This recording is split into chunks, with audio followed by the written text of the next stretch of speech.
روان یو د شهید وطن حیات محمد خان شیرپو برسي ده دغه کلیزه ده په 400 شیرپو کلي کې منځو او په ګڼ تعداد سره مجلس راغلي دي او انشاء تعالی چې کوم دی الله ته منظور دی 12 بجې ته چې کوم دی موږ جلسه ته رسو جی او زموږ سره زموږ جی اس د قومي وطن پارټۍ د ډسټریکټ نوشهره وجید لالا دی هغه به پکې خپل خیالاتو سره اظهار وکړي او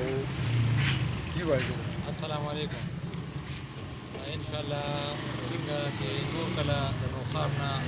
جلوس په دغه باندې برسې ته ځي ان شاء الله هماغه شانتې بس ملګري را روان دي سره رسېدلي دي او سره روان دي ان شاء الله موږ به ان شاء الله 12 12:30 ته ان شاء الله جلسهګاه ته ځان رسو او بالله کې فاصله کوو ډېر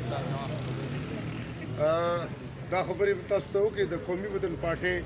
د ډسټریکټ نوشهره نه چې کوم جلوس روان دی هغه څه ملګري پاتې دي نیم روان دي او نیم راغلي دي تاسو زموږ په بیک باندې ګورئ د کیمرې په سترګو اوس زموږ ګران مشر زموږ ډېر خوږ مشر زموږ د زړه ټوکړه د سترګو تور مو او دویم نمبر خبره ده چې دا د ډسټریکټ نوشهره ډېر به د استاد سره د قومي وطن پارټۍ د 48 برسې په باره کې به څه خبرې وکړي او موږ دې ټیکو شورو سټاف کې ولاړ یو او ډېر به تاسو سره خبرې وکړي دوستانو او ملګرو نن یو تاریخي ورځ ده چې دا یعنې موږ 15 کاله یعنې کانټینیو مناوو او دغه یو هیستري ده یو تاریخ دی چې دا هر ټایم کې دا داسې یعنې دغه ټول ورته هر وخت ولاړ دي تیار ده د ناست دي که پېښور کې که نوښار کې که سم کاري انشاءالله چې موږ کوشش کوو چې موږ نور ملګري را پیدا کړو او دغه د برسۍ دپاره او د نور هلې ځلې سیاسي هلې ځلې څنګه چې د ملک کې دا اړې ګړې دي چې موږ دې ته چابک شو او چمتو شو ډېر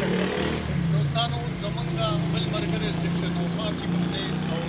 د ټریسن چیرمین هم دی عمران خان ته دغه کوو چې هغه د برسۍ په حواله خپلې خبرې وکړي اعوذ بالله من الشیطان الرجیم بسم الله الرحمن الرحیم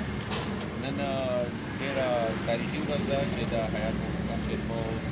برسي ده او ډسټریکټ نوښار نه ګڼ تعداد سره او پرجوش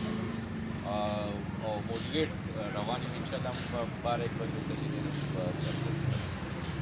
ملګرو نن زموږ د حیات محمد خان شیرپو صاحب